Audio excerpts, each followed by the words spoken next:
Bueno, buenas noches. Buenas noches. Para quienes no me conocen, igual para quienes me conocen, mi nombre es Lina Victoria Hernández, servidora de la Comunidad María Reina de la Paz. Y esta noche voy a hablar un poco con ustedes acerca de el propósito de Dios en las pruebas. Creo que es un tema que es una situación por la que casi que a diario pasamos las pruebas. Y a veces nosotros pensamos erróneamente que después de ser salvos por gracia, recordemos que es ser salvos por gracia, recordemos que obtenemos la salvación, la liberación del pecado y de sus consecuencias como un regalo inmerecido de Dios, no por méritos propios, no por nuestras obras, sino porque Dios nos ama tanto que quiso darnos ese regalo de que seamos salvos y liberados del pecado a través de la fe en su Hijo Jesucristo y con todo lo que su Hijo Jesucristo vivió. Entonces les decía que muchas personas pensamos erróneamente que después de ser salvos por gracia, Dios hará que nuestras vidas sean cómodas, que estén libres de estrés, que sean, como dice Luxandra, relax. Pero la Biblia nos muestra que eso no es así. Y es más, el mismo Cristo dijo que tendríamos problemas en este mundo. En Juan 16:33 nos menciona: les he hablado de estas cosas para que tengan paz en mí. Ustedes encontrarán la persecución en el mundo, pero ánimo, yo he vencido al mundo. Entonces el mismo Cristo nos manifiesta que vamos a tener pruebas, pero que vamos a salir de ellas, ¿verdad? ¿Por qué? Porque estamos con Él. Pedro también nos menciona que nos dice que no nos sorprendiéramos de las pruebas de fuego que vienen sobre nosotros para probarnos. En primera de Pedro 4:12 nos dice: queridos hermanos, no se sorprendan por el fuego que ha prendido en medio de ustedes para ponerlos a prueba. No es algo insólito que les suceda, es decir, va a ser normal, vamos a pasar por pruebas. En Hebreos 4:12.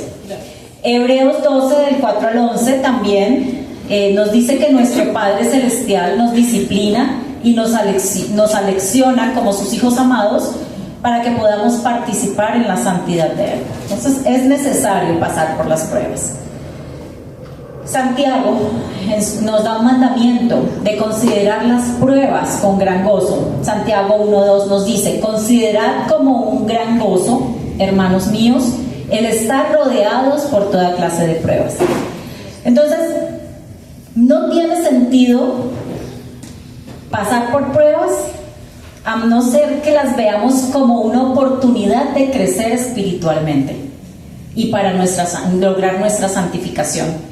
Si vemos las pruebas como que es un peso, como que es un castigo, no vamos a lograr tener esa santificación y crecer espiritualmente, porque es que el Señor ha diseñado las pruebas para probar justamente nuestra fe, nuestra obediencia, nuestra humildad, nuestros valores.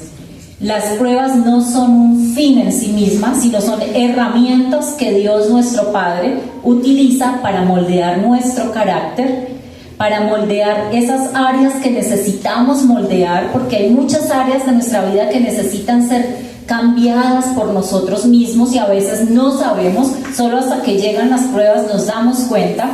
Y también las utiliza Dios para acercarnos más a Él. Entonces podemos tomar dos caminos: o ser rebeldes cuando lleguen las pruebas, o confiar en el Señor y poner depender de Él para superarlas. Si nosotros decidimos ser rebeldes, vamos a tener sufrimiento. En cambio, si decidimos confiar en Él y depender de Dios, pues vamos a madurar espiritualmente y vamos a tener recompensas eternas. Hoy vamos a estudiar un poco el libro de Jonás. Jonás va para entender un poco el propósito de Dios en las pruebas. Muchas veces el Señor nos va a permitir pasar por pruebas para perfeccionarnos. Y justamente en este libro de Jonás se aborda el propósito de Dios en medio de la prueba y vamos a ver cómo podemos relacionar nuestra vida, lo que nos pasa a nosotros, con lo que le pasó a Jonás. Sabemos que Dios tiene un propósito para todos y para cada uno de nosotros y para todo lo creado. ¿Cómo podemos definir propósito? El propósito de Dios en nuestras vidas. Hemos escuchado mucho hablar del propósito de Dios. ¿Cómo lo podemos definir? Como un fin que quiere Dios sí, para nosotros. Exacto. Es la intención con la que Dios nos creó, ¿verdad? Es la razón para la cual Dios nos creó. En el caso de los seres humanos, pues nuestro propósito es la intención original de Dios, ¿sí? Y hay personas que no conocen su propósito en la vida.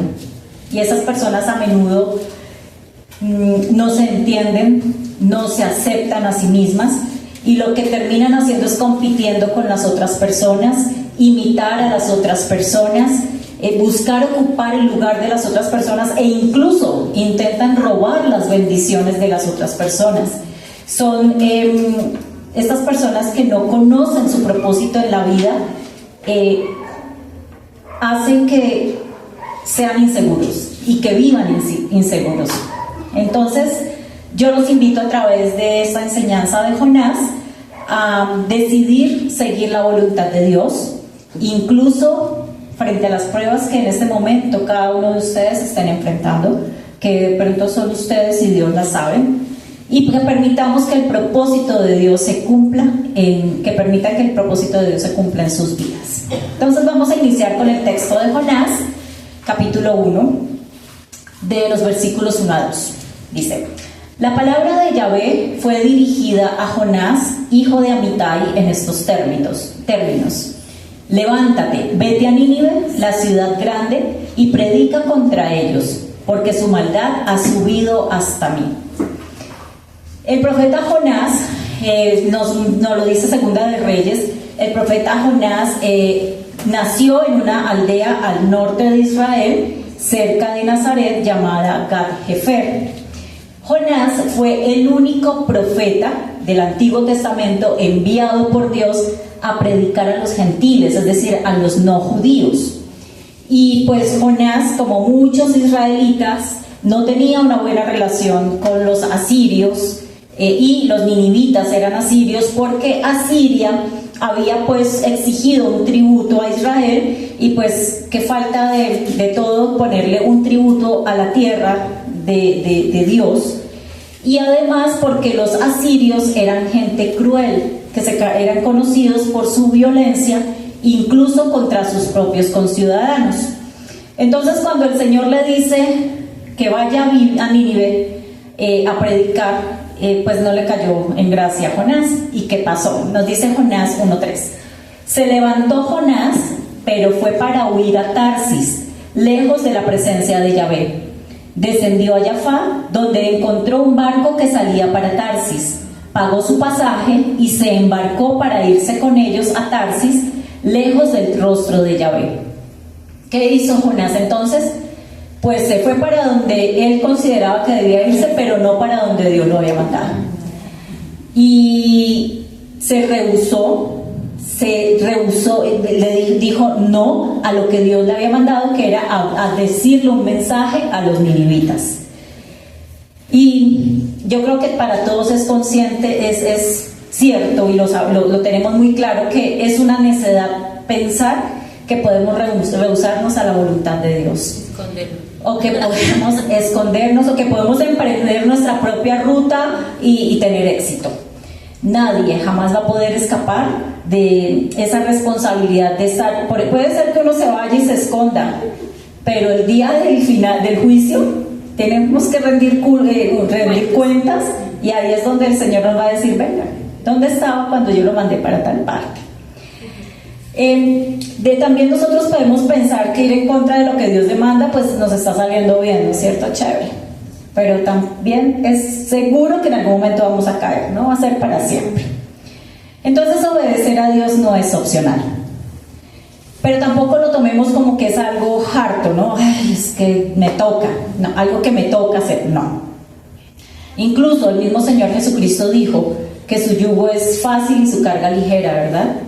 Entonces, por lo que debemos obedecer, por lo que obedecer no debe ser algo que debamos hacer porque Dios lo pide, sino porque es bueno. Hacer la voluntad de Dios puede traer agonía, puede traer zozobra, puede traer incertidumbre, como la que experimentó Jesús en el Getsemaní, ¿verdad? Él estaba en una agonía terrible cuando estaba haciendo su oración.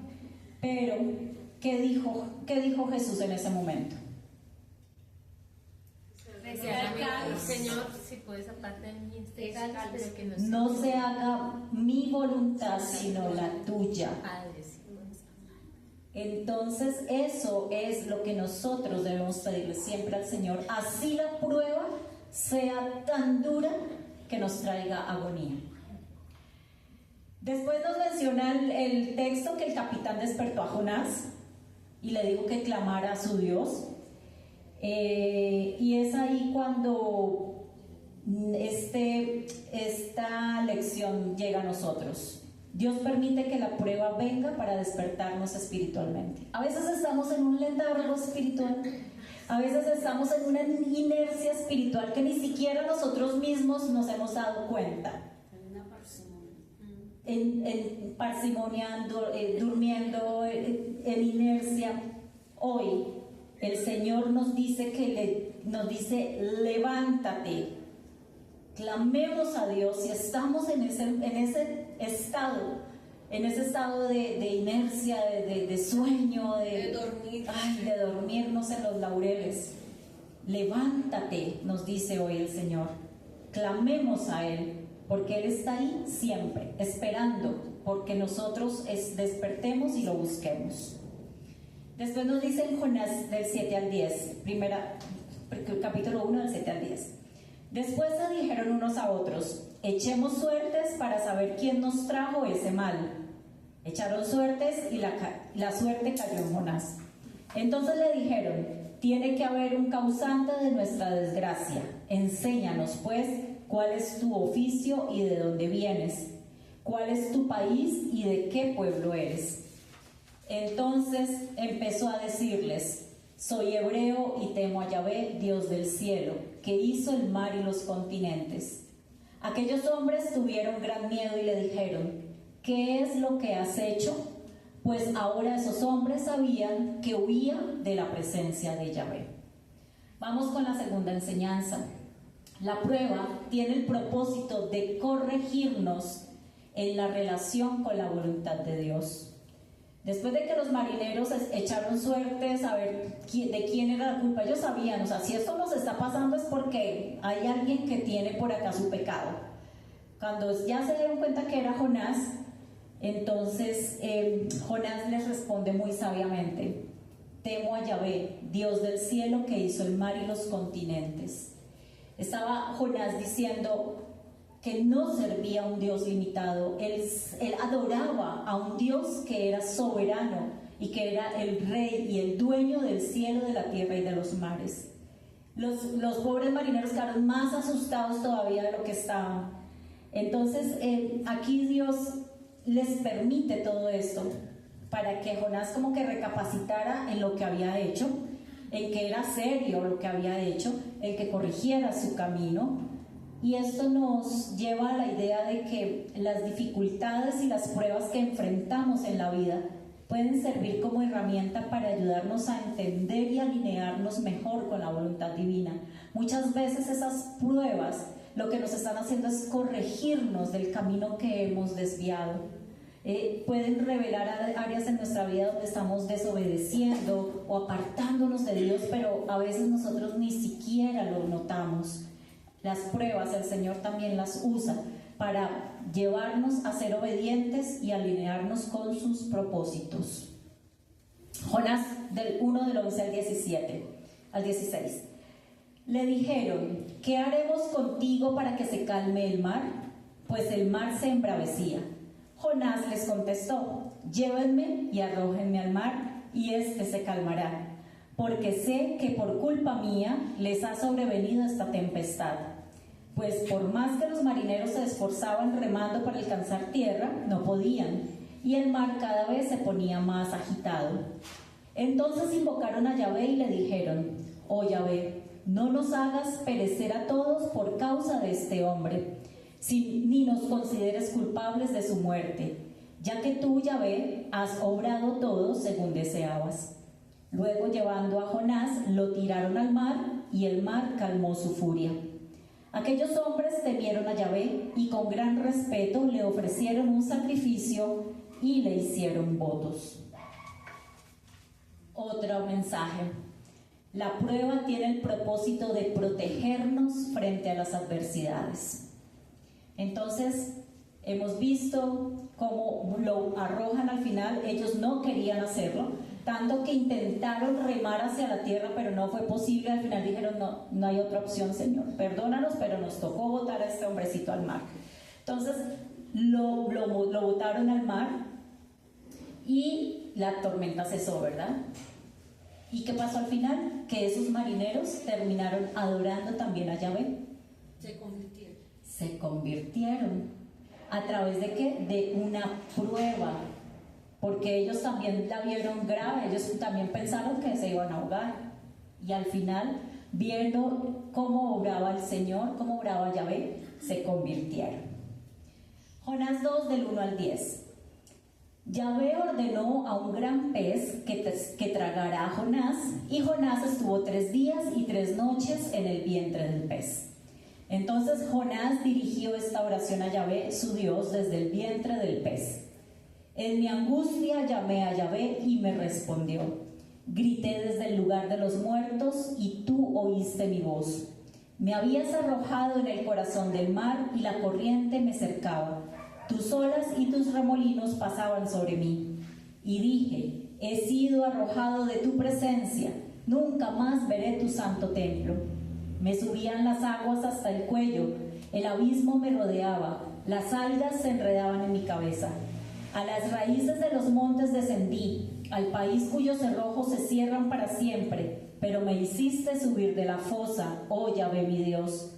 Cuando en mí se me desfallecía el alma, me acordé de Yahvé y mi oración llegó a ti, a tu santo templo. Los que sirven los ídolos vanos sacrifican sus esperanzas, pero yo en acción de gracias te ofreceré un sacrificio y cumpliré mis votos. De Yahvé viene la salvación. Entonces, ¿qué le pasó al pobre Jonás? Se lo tragó un pez. Pero con tan buena suerte, no suerte, pero los designios de Dios son esos. No se murió, no, el pez estaba vivo, pero Jonás no se murió. Y el pez se lo llevó a pasear. La voluntad de Dios es muy bonita. Y estando desde el vientre, ya Jonás dijo: uy, Dios mío, yo sí la embarré mucho contigo, por favor, voy a obedecerte. Porque, pues obviamente el Señor lo salvó de morirse ahogado, ¿no? Entonces le hizo cambiar a Jonás su actitud. Masticado por la ballena. Ni siquiera lo masticó, lo pasó entero. No tenía dientes, no tenía dientes. Las pruebas a menudo pueden ser la medida protectora de Dios para nosotros. Siempre estamos pensando que las pruebas son malas, son negativas, pero no muchas veces no analizamos que puede ser que el Señor nos está protegiendo a través de ellas. Parece contradictorio, pero lo estamos viendo con Jonás. Estas experiencias, aunque dolorosas, pueden llevar a un mayor crecimiento espiritual, a fortalecer nuestra fe y a enseñarnos valiosas lecciones. La prueba además tiene un propósito de hacernos buscar la presencia de Dios. ¿Qué hizo Jonás cuando estaba en la barriga de la... Orar. Dios mío. Se puso a pedirle al Señor, se quebrantó ante Él, reconoció que eso que había pasado, que no le masticara y que lo pasara derecho y que no se ahogara, era porque el Señor lo había permitido. Y obviamente ya él empezó a anhelar estar en la presencia del Señor y reconoció que su situación no era fácil, era desesperada, pero él creyó que Dios tenía el poder para devolverle la vida. Y Jonás sabía que su oración había llegado hasta Dios. Y Jonás sabía que Dios es un Dios misericordioso. Y ante esa misericordia de Dios, Jonás respondió con una oración de arrepentimiento. alabó a Dios como su único Dios de adoración, prometió adorarlo solo a Él y además advirtió que los que adoran ídolos abandonan su propia misericordia. Y el tema de los ídolos ya creo que muchas veces se ha hablado acá, no tiene que ver nada con las imágenes, sino con la idolatría como tal. Entonces ahí sí dijo: Señor, te prometo que voy a corregirlo y voy a hacer lo que tú me mandaste. Y al concluir su oración dijo: la salvación es del Señor, viene solo de Él. Y así es, nosotros somos más que confiados en que así es. La salvación es del Señor y viene solo de Él. Esta prueba hizo que Jonás cambiara su idea y tomara la decisión de cumplir con el propósito de Dios para su vida. Entonces Dios pues le ordenó al pez que ya dejara al pobre Jonás por allá en la tierra, ¿no? Que lo aterrizara. Entonces el sufrimiento puede acercarnos a Dios. Las pruebas pueden actuar como un catalizador para la oración, y es lo que el Señor espera, que si estamos atravesando por un momento de prueba, le oremos, le pidamos, porque Él está ahí para pedir, para escuchar y tener esa misericordia con nosotros. La misericordia de Dios en la prueba. Jonás 3 nos dice: por segunda vez la palabra de Yahvé llegó a Jonás y le dijo: levántate, vete a Nínive, la gran ciudad, y anuncia lo que yo te diga. Se levantó Jonás y fue a Nínive como se lo había ordenado Yahvé. Nínive era una ciudad muy grande, se necesitaban 3 días para atravesarla. Jonás entró en la ciudad e hizo un día de camino pregonando: dentro de 40 días Nínive será destruida. Los ninivitas creyeron en la advertencia de Dios y ordenaron un ayuno, y se vistieron de saco desde el mayor al menor. La noticia llegó hasta el rey de Nínive, que se levantó de su trono, se quitó el manto, se vistió de saco y se sentó sobre cenizas. Luego hizo publicar esta orden en Nínive: hombres y bestias no comerán ni beberán nada, que se vistan de saco y clamen a Dios insistentemente, que cada uno se corrija de su mala conducta y de sus malas obras. ¿Quién sabe si Dios se arrepentirá y cesará su enojo, de manera que no nos haga morir? Al ver Dios lo que hacían y cómo se habían arrepentido de su mala conducta, se arrepintió Él también y no los castigó como los había amenazado. Entonces, aquí en esta parte del texto nos está mostrando la obediencia de Jonás después de lo que pasó, cómo se fue a predicar, ¿no?, el día del juicio, cómo Nínive se arrepintió, que también es muy valioso y muy importante, pero cómo el Señor tuvo misericordia con ellos. Es una misericordia que se extiende hasta nosotros, porque Él a todos nos ama. Entonces este libro de Jonás está destacando la importancia también de la misericordia de Dios, esa disposición de Él a perdonar, esa necesidad de que nosotros, los creyentes, reflejemos esa misericordia con el prójimo. A veces el Señor es misericordioso con nosotros. Nos pasa lo del texto, lo del Evangelio. El Señor es misericordioso con nosotros, pero nosotros somos tan duros con el prójimo. No perdonamos, no olvidamos. La salvación pertenece a Dios, lo dice Jonás. Y esto significa que Dios tiene el derecho de ser misericordioso con quien es misericordioso y de mostrar su compasión con quien demuestra compasión. Y fue lo que Dios hizo, ¿verdad? No solo con Jonás, sino también con Nínive. Entonces, ¿cómo nos muestra este libro de Jonás, que es un libro de arrepentimiento? 1. Los marineros se arrepintieron de su idolatría cuando vieron que la tormenta se aplacó y ofrecieron sacrificios al Señor. Se convirtieron. Jonás se arrepintió desde el vientre del pez, reconoció que la salvación es del Señor y que él como profeta no decidía quién vivía ni quién moría y que tenía que hacer caso, pero no omiso, caso, obediencia. Y además los habitantes de Nínive se arrepintieron, ¿no? Entonces nos muestra cómo es un libro del arrepentimiento. Hay muchos pasajes bíblicos sobre el arrepentimiento. Por ejemplo, Lucas 11:32. Nos dice: los hombres de Nínive se levantarán en juicio con esta generación y la condenarán, porque se arrepintieron ante la predicación de Jonás, y ahora está aquí el que es mayor que Jonás. Es decir, Jesús está comparando el arrepentimiento de Nínive con el de su propia generación, el de la generación cuando estaba Jesús. Y así hay muchos: Jeremías 18, 7, 8, Ezequiel 18, 21, 22, Salmos 121. Salmo 121 que dice: en mi angustia clamé al Señor y Él me respondió. Refleja la oración de Jonás en el vientre del pez. Lucas 11, ¿qué perdón? Lucas 11:32. Hay otro salmo también que es el 69:1-2 que dice: sálvame, oh Dios, las aguas subieron hasta mi cuello, me hundo en el barro profundo donde no hay apoyo firme, entré en aguas profundas, las corrientes me arrastran. Algo como lo que le pasó a Jonás, ¿verdad? Jeremías 18 del 7 al 8. Los Salmos salmos. 121, 69:1-2.